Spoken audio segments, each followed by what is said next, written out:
editorial, con la OEM, con la Organización Editorial Mexicana, El Sol de México, y ha publicado, varias cosas sobre los militares en México. Es un periodista que ha hecho trabajos, pues, a lo largo de mucho tiempo respecto a las Fuerzas Armadas en México. Y sobre este tema, entre otras cosas, tiene la publicación que hizo en El Sol de México. Ayer domingo publicó un texto que se llama El viaje a Alaska, que le dio Ricardo Trevilla, próximo titular de Sedena, la llave del ejército. Dice aquí que Ricardo Trevilla Trejo era cercano a Luis Crescencio Sandoval desde que ambos viajaron a la base militar estadounidense en el Polo Norte. Y desde El Sol de Sinaloa, Juan Vélez Díaz, pues, narra todo esto, y te aprecio muchísimo, Juan, que nos permitas escucharte sobre estos nombramientos y en particular el nombramiento del secretario de la Defensa Nacional. Gracias por tomar la comunicación. Un saludo y muy buenos días, Juan. Buenos días, qué gusto, Carmen, escucharte. Así es, un saludo a tu auditorio y pues bueno, gracias por estar de nuevo. Al contrario a ti, Juan Vélez Díaz, muchísimas gracias por estar aquí. Bueno, ¿cómo ves los nombramientos para empezar a hablar del tema? Bueno, yo veo una continuidad en el grupo de poder que se estableció en la Defensa Nacional con el nombramiento del jefe de Estado Mayor Conjunto, Ricardo Trevilla Trejo. ¿A qué me refiero con una continuidad en el grupo de poder? Este grupo de poder tiene dos características. La primera es que todos son oficiales del arma de caballería, que bien o mal, pues es lo que los hermana desde que son alumnos y cadetes en el colegio militar. Lo que refuerza a esta hermandad es los estudios en la Escuela Superior de Guerra. Cuando se gradúan de ahí, adquieren el grado o el título de diplomados de Estado Mayor, que aparecen siempre en los informes periodísticos como DEM. El acrónimo DEM significa Diplomado de Estado Mayor. La mayoría de los mandos militares en México son diplomados de Estado Mayor. En este grupo, donde está el general Trevilla Trejo, pues en este sexenio se empoderó en la Defensa Nacional. Y pues bueno, hoy día los compañeros de aula de Ricardo Trevilla Trejo pues, son 5 generales de división, 4 de ellos tienen mandos territoriales, es decir, comandantes de región. Hay uno a cargo de la primera región militar en Ciudad de México, está el comandante de la región militar allá en Irapuato, Guanajuato, en la zona pues dura de Michoacán. También tenemos el comandante en Oaxaca. O sea, son varios los generales de división que forman parte de esta camarilla. En el aspecto de la vinculación de Sandoval con Trevilla Trejo, que lo cuento en este texto con documentos que obtuve, es el tema de cómo la relación con el Comando Norte cayó directamente a la oficina de Ricardo Trevilla Trejo desde que Sandoval fue designado por Andrés Manuel López Obrador secretario de la Defensa hace casi 6 años, en 2018. Aquí lo importante es cómo a través de los vínculos que ellos establecieron de tiempo atrás fueron acrecentándose, ya que a Trevilla se le dio pues un papel preponderante en la segunda mitad del sexenio, Carmen. ¿En la segunda mitad del sexenio? Sí, tiene que ver esto que menciono, porque Trevilla Trejo estuvo a cargo la reorganización de la Secretaría de Defensa Nacional. ¿A qué me refiero con eso? ¿Solo eso? Sí, es que es importante. No, pues imagínate. Sí, no sé si recuerdas por ahí, de repente empezamos a leer boletines, comunicados de que hablaban de una comandancia del ejército, y por ahí de repente nos llamó la atención que de 2022 para acá ya no era Estado Mayor de la Defensa Nacional, sino Estado Mayor Conjunto de la Defensa Nacional. Estos dos aspectos que para la gente común y corriente no dicen nada, al interior de la Defensa Nacional es de vital importancia, ¿no? ¿Y a qué me refiero con eso? Prácticamente es la modernización del órgano de la Administración Pública Federal, que es la Defensa Nacional, para adecuar sus sistemas a lo que es las fuerzas, el Pentágono, las Fuerzas Armadas estadounidenses. Es decir, tener una comandancia general del Ejército para que sea el comandante del Ejército el encargado directamente de las operaciones o de coordinar las operaciones por medio de un jefe de Estado Mayor Conjunto, que en este caso era el general Trevilla. Sí, era demasiado arcaico el modelo que venía manejando la Defensa Nacional desde hace más de medio siglo, y que en esta relación bilateral con los Estados Unidos, pues tenía pues que adecuarse, ¿no? De ahí la importancia que cuento pues de ese viaje que hicieron en agosto de 2018 a la base de Alaska, del Ejército Norte, de lo que es el Quinto Ejército, que forma parte del Comando Norte, y en donde, pues bueno, vieron el potencial que tiene estas unidades del Comando Norte, ¿no? Que son los que se encargan de la defensa hemisférica en la parte norte de nuestro continente. Es bien importante porque, pues bueno, en las bases militares que visitaron, pues se dieron cuenta de cómo el ejército mexicano y la Fuerza Aérea se tenía que adecuar a los tiempos que corren, ¿no, Carmen? Esto hablando, Carmen, nada más en el puro aspecto interno, ya lo demás que acabas de mencionar ahorita en la presentación es el tema que nos trae a esta plática también. Ni más ni menos, sí, estamos frente, bueno, estos nombramientos, los dos nombramientos que, bueno, pues nos detuvimos más, desde luego, en el nombramiento del secretario de la Defensa Nacional, por lo que estás comentando. Leí tu texto que tiene que ver con el viaje a Alaska y veo también que tienes información o algunas referencias sobre el perfil del general. ¿Qué me dirías de esto, Juan Vélez Díaz? Bueno, el perfil del general es un hombre básicamente hecho en oficinas de Estado Mayor. Por ahí, siendo oficial, en la presentación que dieron el viernes, mencionaban que estuvo en Chiapas. Sí, efectivamente estuvo en Chiapas, pero él fue subjefe de Estado Mayor. ¿Y en Michoacán? En Chiapas, siendo oficial subalterno, en la base militar de Amparo, Aguatinta. Él estuvo allá. Ya. En Michoacán estuvo en 2018, precisamente cuando él viaja a Alaska, es comandante de la 43 Zona Militar en Apatzingán. ¿Sí? Y Luis Crescencio Sandoval González era comandante de la 4ª Región Militar en Monterrey. En calidad de comandantes, uno de zona y el otro de regiones, como viajan a Alaska. Entonces, él en su perfil profesional como responsable del mando de tropas, su experiencia, pues bueno, es básicamente en labores de Estado Mayor, es decir, tiene poca experiencia operativa. ¿Y esto qué quiere decir en términos llanos? Es de que pues conoce poco las operaciones en terreno, ¿no? Y hablando con oficiales, hablando con jefes en algunos estados del país, pues esto ha sido una constante, ¿no? En los últimos sexenios, y esto tiene mucho que ver precisamente con la labor del ejército en las operaciones de contención de la inseguridad que hay en amplias regiones del país, Carmen. Ni más ni menos, pues una persona estricta, escuchado y leído. Sí, digamos en términos llanos, para la gente que nos escucha, un workaholic, muy dedicado. Un workaholic. Exacto, o sea, peina canas desde antes de los 40 años, muy dedicado, muy disciplinado, muy estricto, sí. No hay que pasar por alto que él fue funcionario de la Defensa Nacional, director de comunicación social en el gobierno de Felipe Calderón.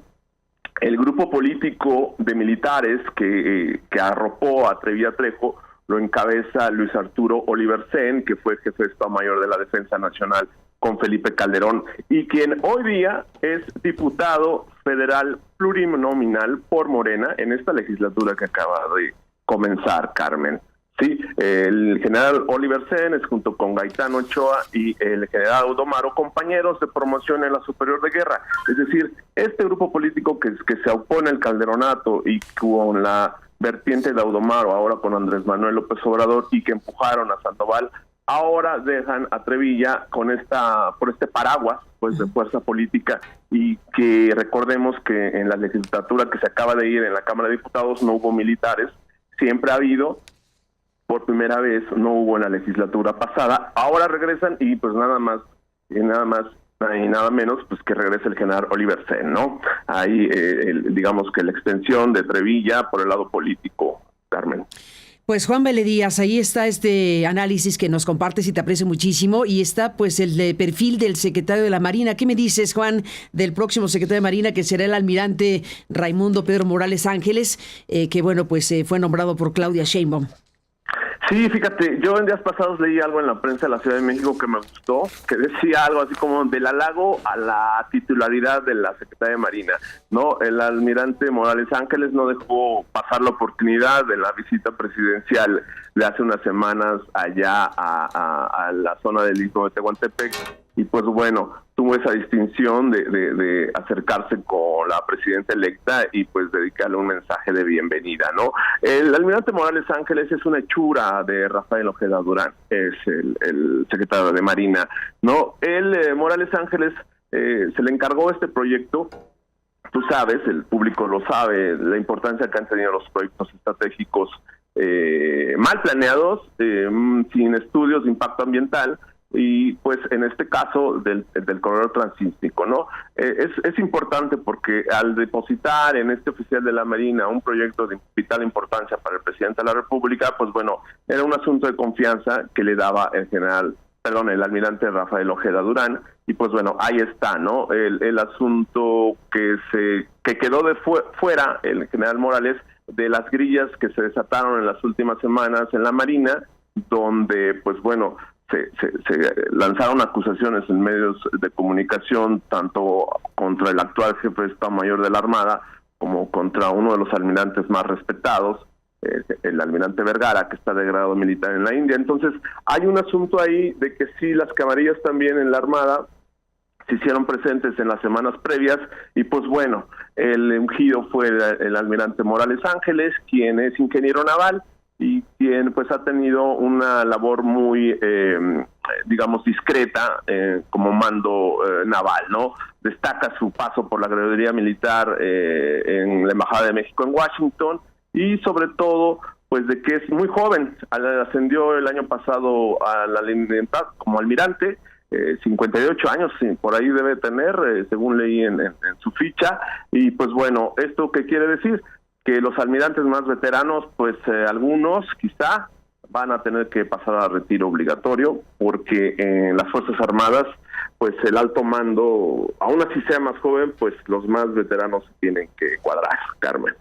Pues sí, el general, el almirante, el almirante Raimundo Pedro Morales Ángeles será el secretario de la Marina, el general Ricardo Trevilla Trejo será el secretario de la Defensa Nacional, y bueno, pues estaremos al pendiente. Juan Vélez Díaz, director de la Organización Militar Mexicana en Sinaloa y autor de libros de investigación muy importantes sobre el ejército mexicano, y bueno, nos toma todo estos nombramientos, Juan, pues en un momento donde está perfilándose también la discusión de la reforma que pretende López Obrador y con la que se pretende también despedir, que tiene que ver con el Ejército y la Guardia Nacional.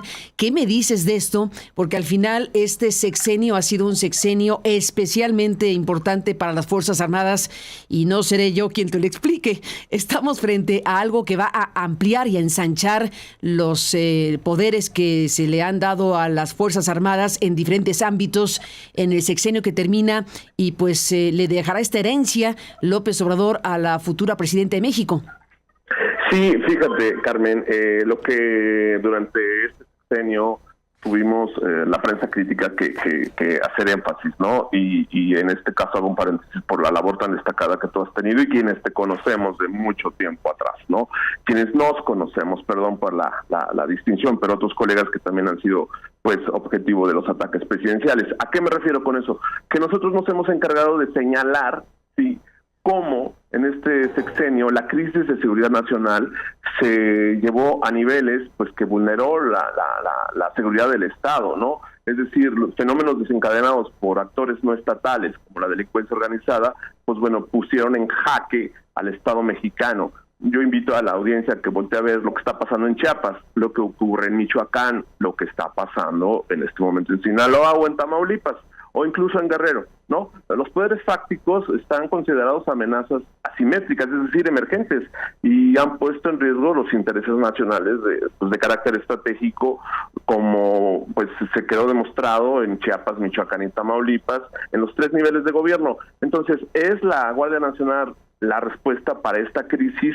Digamos que en parte podría ser, pero hay otra parte donde no responde a la necesidad de una urgencia en la seguridad pública, es decir, los soldados, lo hemos dicho en tu programa, no son policías, Carmen, entonces no tienen el perfil necesario que se les quiere dar por decreto o reformando la Constitución. Pues así no es, Carmen. ¿Por qué? Porque un soldado es un soldado, no es un policía, y está preparado para otras cosas. Y lo han dicho, en días pasados vi por ahí recordaron a estas alturas del sexenio, de finales del sexenio de Peña, donde el general Salvador Cienfuegos decía eso, ¿no? De que esperaba una respuesta de los políticos pues para reformar las policías, ¿no? El gran problema que se está dejando de lado, Carmen, es la reforma policial, es decir, profesionalización de las policías municipales y estatales, ¿no? Que es la clave porque se ha militarizado la seguridad pública en nuestro país. Entonces yo creo que esto que está en puerta de discusión para dotar de mayores facultades a la Guardia Nacional para hacer labores de investigación que le corresponderían al Ministerio Público o a los policías antes judiciales, hoy ministeriales, es algo pues a contranatura, ¿no? No puede un soldado que no está preparado para investigaciones ministeriales pues empezar a hacer investigaciones, ¿no? Hay que recordar todo lo que se ha publicado en meses recientes sobre pues las corruptelas documentadas con video de la Guardia Nacional. Es decir, no son profesionales de la seguridad pública, Carmen, y por decreto la Guardia Nacional no puede ser eso, ¿no? Ahí es lo que te resumiría mi comentario en eso, Carmen. Pues agradezco muchísimo, Juan Vélez Díaz, colega periodista y director de la OEM, de la Organización Editorial Mexicana en Sinaloa, y bueno, periodista de investigación de muchos asuntos, pero fundamentalmente de las Fuerzas Armadas en México. Estamos en contacto como siempre, Juan, gracias por estar aquí, un abrazo, buenos días y buena semana para ti.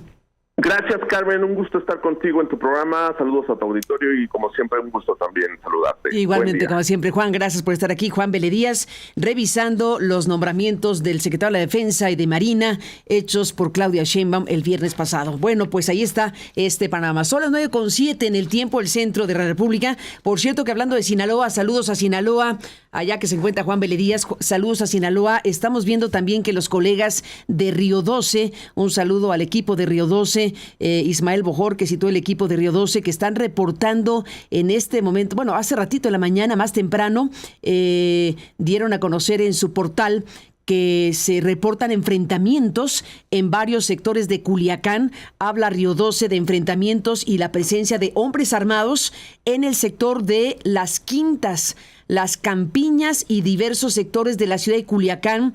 Es lo que se reporta esta mañana de lunes, de acuerdo a los primeros informes, estoy citando a Río 12, de acuerdo a los primeros informes, los enfrentamientos se registran en la zona de las colonias La Campiña, Colonia Miguel Hidalgo, así como en la zona sur. Y ahí están mostrando videos que circulan en redes sociales que muestran cómo camionetas en el Malecón Nuevo y en diversas vialidades, donde además han dejado vehículos abandonados. Están reportando los colegas de Río 12, helicópteros que sobrevuelan la ciudad y que fuerzas castrenses realizan operativos y patrullajes. Hasta el momento las autoridades no han dado a conocer la información oficial, pero aquí está el reporte de los colegas periodistas de Río 12 y bueno, pues lo vamos a recuperar desde luego para seguirlo de cerca. Ya lo estamos aquí recuperando en este comentario de lo que está ocurriendo en Sinaloa, así que pues saludos a Río 12 que nos está informando, bueno, que está informando al público de esto y me permití recuperarlo por razones obvias de interés público, evidentemente. Estamos viendo también el mensaje del gobernador Rubén Rocha Moya, que dice en su cuenta de X, aproximadamente a las 6 de la mañana de hoy,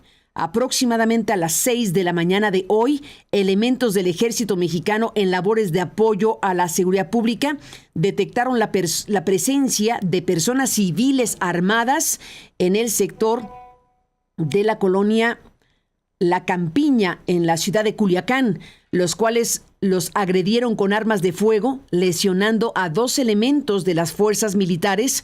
Ante ellos se dispuso un operativo coordinado con corporaciones de los 3 órdenes de gobierno y como resultado se tiene hasta el momento el aseguramiento de 2 vehículos civiles que fueron abandonados en la huida de los agresores. Como medida de prevención se ha determinado por la CEPIC Sinaloa la suspensión de clases. Está suspendiendo el gobierno de Sinaloa esta mañana las clases en las escuelas de dicho sector y se pide a la ciudadanía mantener la calma y hacer caso omiso a información que circula en redes y que no proviene de canales oficiales. Dice el gobernador de Sinaloa, la situación está focalizada y controlada. Es lo que reporta Río 12, es lo que informa el gobernador Rubén Rocha Moya, y es un asunto importante, sin duda, siempre Sinaloa, pero en el contexto en el que estamos, donde sigue la discusión abierta de qué ocurrió con el capo de capos, Ismael El Mayo Zambada, hoy preso en los Estados Unidos. Esta discusión abierta sobre si fue una entrega pactada entre el hijo del Chapo Guzmán y el fundador del cártel de Sinaloa, o fue un secuestro en el que colaboró el hijo del Chapo Guzmán. Toda esta discusión abierta sobre realmente qué ocurrió. Lo único que está claro es que el Mayo Zambada y el hijo o uno de los hijos del Chapo Guzmán están en custodia judicial en los Estados Unidos. ¿Y qué pasa en Sinaloa y qué tipo de circunstancia está ocurriendo con este cártel cuya sede es este estado de la República Mexicana?